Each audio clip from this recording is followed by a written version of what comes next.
7분입니다. 예. 민주당 광주부골 임내연 의원입니다. 장관께 묻겠습니다. 2011년 현재 신혼부부 가구수가 32만 9천 가구인 거 아십니까? 예, 알고 있습니다. 근데 그 중에 국민주택기금 전세자금 대출받은 비율을 아십니까? 네. 예. 저 알기로 14%인 4만 5천 가구로 그렇게 알고 있는데, 그렇죠? 예, 그렇게 되어 있습니다. 예, 그렇다면 100명 중에 14명만 혜택을 받은 것인데요.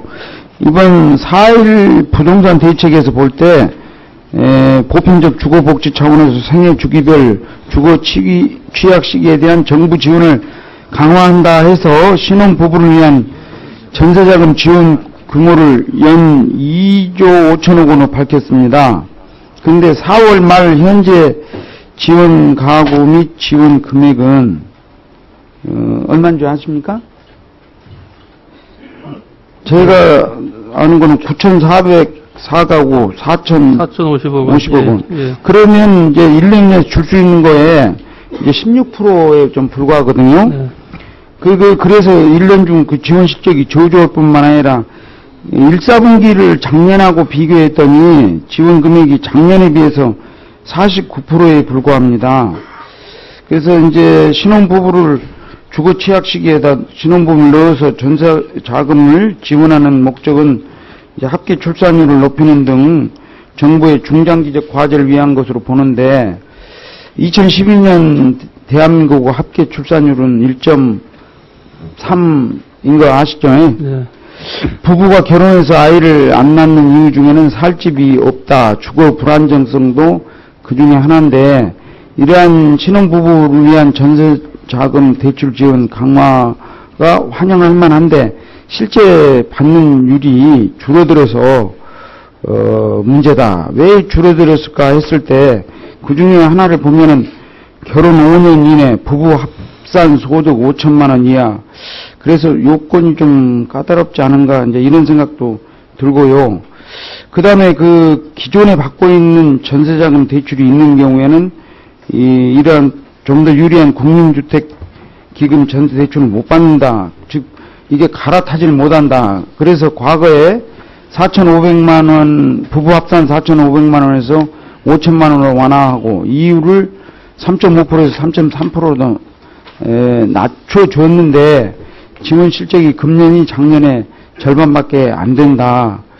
그래서 이 기왕에 다른 자금을 갖고 있지만 이와 같이 좀 더 유리한 것이 있으면 이렇게 좀 전환할 수 있는 어떻게 보면 갈아탄다는 건데 그 점에 대해서 이렇게 해주면 좋을 것 같은데 장관께서는 어떻게 생각하십니까? 예, 동의합니다. 현재 그 지적하신 것처럼 이제 은행에서 고금리로 대출을 받은 경우에 이거를 이제 주택기금에서 대출하는 싼 걸로 갈아타려고 할 적에 기존은행 대출을 상환해야 되기 때문에 그게 좀 그런 걸 한번 되고 있습니다. 검토를 좀 하시겠습니까? 예, 적극 검토하겠습니다. 예, 그리고 그런 방법 외에 또 결혼 5년 이내로 있는데 신혼부부의 기간을 좀 늦는다거나 또는 부부 합산 소득 금액을 확대하는 등 그런 것도 한번 검토는 해보시는 필요가 네, 있다고 소득 봅니다. 금액 확대는 저희들이 6월 12일부터 과거 5천만 원을 5,500만 원을 올린 바 있습니다만. 그럼 벌써 올렸습니까? 예, 올렸습니다. 예. 신혼부부 개념 확대는 특별 공급이라든지 하는 타제도하고 이게 조금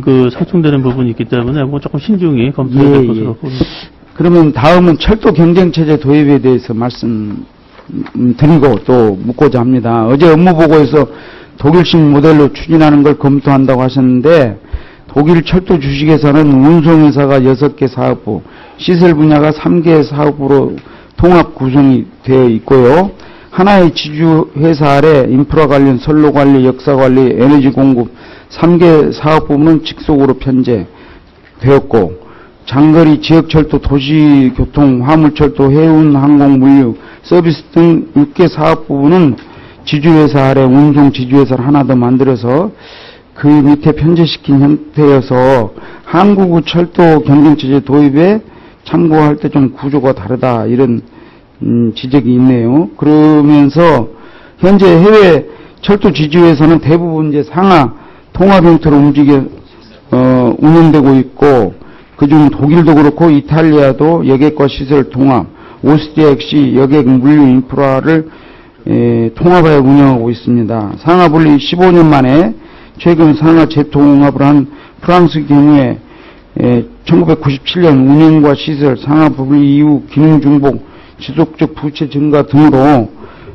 작년 10월 30일 재통합을 했다. 그래서 이 부분이 조금 다른 것이기 때문에 그냥 유럽식으로만 하는 것은 곤란하다, 이런 게 있고요. 또 현재 철도공사 직원의 평균 근속 연수가 19년으로 해당 분야의 베테랑이고, 특히 KTX 기사의 경우 무사고 10만 킬로 등 양성 조건 충족에만 10년이 소요되는데, 철도 운영 경험이 없는 민간 사업자의 경우에 상당히 문제가 있다고 보는데 어떻게 생각이 드십니까? 예, 핵심 인력에 대해서는 철도공사 협조를 통해서 효과적으로 운영할 생각으로 있습니다. 참고로 말씀드리면 12년 기준에서 고성면허 소지자가 674명이고, 이 중 367명만 실제 업무에 종사를 하기 때문에 그 여유는 조금 있는 것으로 파악하고 있습니다. 네, 그리고 이제 또 코레일 철도가 지금 정부의 경영 개선 요구에 따라 승무 인력이 부족한 상태에서 KTX 조동 인력까지 빼가면 안전 운행에 상당히 어려움이 있다. 그래서 우리 실정에 안 맞는 해외 사례를 모델로 하지 마시고 우리 한국의 특수한 환경 이런 것들을 고려해서 해야 한다.